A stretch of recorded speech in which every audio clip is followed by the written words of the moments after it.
Oh, I don't like making it this way, but I will. Monday morning, and I don't know if this helps anybody, but it's 44 degrees in Cupertino, my phone is saying, but it's nice here. Full sun, very mild, not much wind. Going to be a great day. Going to be an absolute great day. And I got a minor thing that's at me a little bit, and I've been implementing it here, and I think it would be worth sharing, right? If we want to make all boats float higher, which is what we need to do. We're not in this I don't feel like I'm in this as an individual. I don't. I think it's part of a bigger thing, much bigger. But I'm reading this book right now. It's called Founding Gardeners, and I'm reading it for my second time. My first time reading it, I didn't have the scope to really understand what the book was about. Or it wasn't, I don't know how that works exactly, but it wasn't meaning a whole lot to me the way it is now. And that could be because I wound up making a visit to Mount Vernon after I read it the first time. And I didn't go to Mount Vernon because I read the book. It just happened that way. Happened to be down in that neck of the woods visiting my son, and so we had to go see something. We were going to go see Harper's Ferry, but we wound up going to Mount Vernon instead. But anyway, in this book, I'm reading about the Founding Fathers and their obsession. Really, they were fanatics about farming. And having been in this for a while, I can see it. I can feel it. I can understand why they were fanatics about it. Because it entertains me a lot. I think about it a lot. And I do it a lot. And I get up and I do it, and I stay really motivated to keep doing it. Which is a good thing, because a lot of things you get into becomes a drag after a while. How's that audio? I'm resting it on my dump truck, and all right, beautiful day. But here's my challenge. What George Washington did with his people, the people that worked for him, was he challenged them with a problem. He said, what do we need to do here? And he may have already had the solution. But what he was, I don't want to use the word training, but what he was helping them to understand is that they were part of a bigger organization, and that their solution solving abilities were very important to him. So one of the things was he was trying to figure out, how do we thresh this grain after threshing is when you knock the heads off of a grain crop, say like a wheat. You want to just get the heads off and separate it from the chaff, which would be the leaves and the stalks. And the way they had done that for a long time was individually, peeling it off, pulling it off by hand, and dropping it in a basket.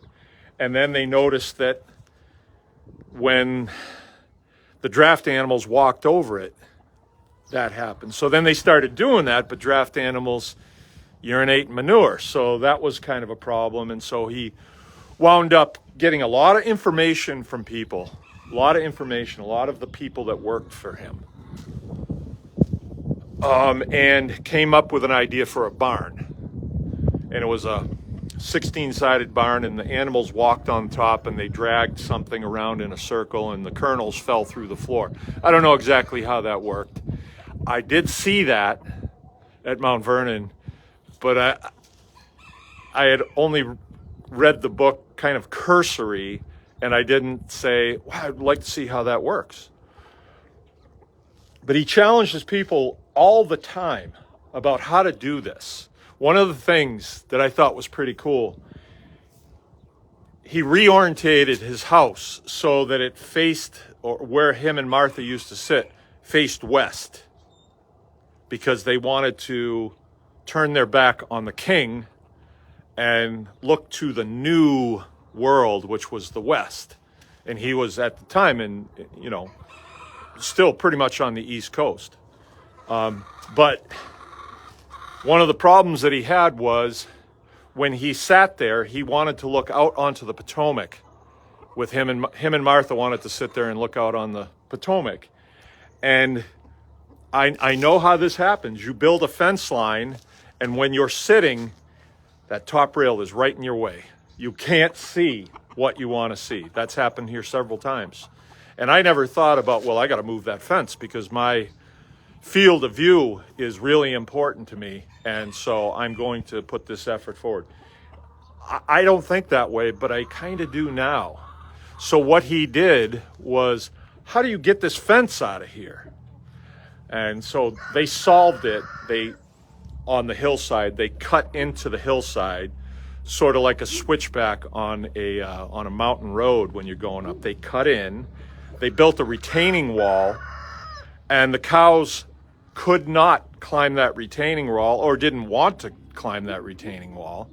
And so he could see his cows, and behind them he could see the Potomac, and him and Martha enjoyed that, and it was worth it to him. Now that's just an example, but I have a challenge because as I've been cruising around this morning, grooving around this morning, and that's going to be my topic for tomorrow night, is grooving, because that's a word. And okay, that's going to be my topic tomorrow night, but I'm writing down the things that help me to groove. And so I want to talk about that tomorrow night on the live chat show. But as I'm grooving, I was stopping by a station that I set up that had a piece of paper and a pen, and I was writing things down. And here it is. I don't know what time it is exactly. Oh, 10:30-ish. And one of the things I wrote down is waste. And I have the answer to this. I got to tell you, that's the inside, or I have an answer to this.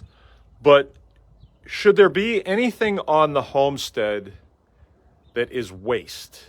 Should there be? Should we be going to the dump and just dropping stuff off and paying to get rid of stuff? Around here we have this trash collection service, and it costs us, I think, $10 or $15 a week, and they pick up this bin that we feel obligated to fill it with stuff because you don't want to pay $15 and he doesn't take anything. So we wind up putting stuff in there that I kind of scratch my head like, why are we doing this? I take a lot of stuff out because I have the solution to the waste problem, partially, or I have a solution, and I'm actually going to start on that project today. And as part of my grooving deal is how to get projects done, how to get them done, because, well, I don't want to let in too much. I don't want to let on too much because it'll take away from the show tomorrow night. And I'd kind of like to expand the footprint of the show because it seems like I'm learning a lot this year, and this is going to be my 65th year. Yeah. It's funny how I still have the same attitudes and thoughts, and I feel the same as when I was 20. I don't feel 65. 65 always seemed to be pretty old, but it for some reason it doesn't, and I may know why when I review things, but anyway, I want to go through a lot of those things on the show.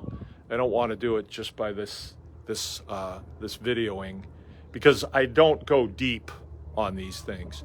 And the more I am in this and I'm watching what's going by society-wise, I don't see another answer. I think the answers for the questions that we have are actually in the rear view mirror. That's what I think. That's what I think. And it's working for me. So I'm going to share some of that tomorrow night. But my challenge, right? My challenge is you show me a waste product off your homestead, and I will give you a solution. I will give you a solution. Or I will challenge you to come up with a solution, I guess. And so maybe tomorrow night people can say, well, I got one. I'm going to stump this guy. I'll stump the dummy. How about this? My nuclear reactor is producing radioactive waste rods. What do you do with that on the homestead? And I have a perfect solution for that. All right. Talk to you later. Remember, anyone can farm.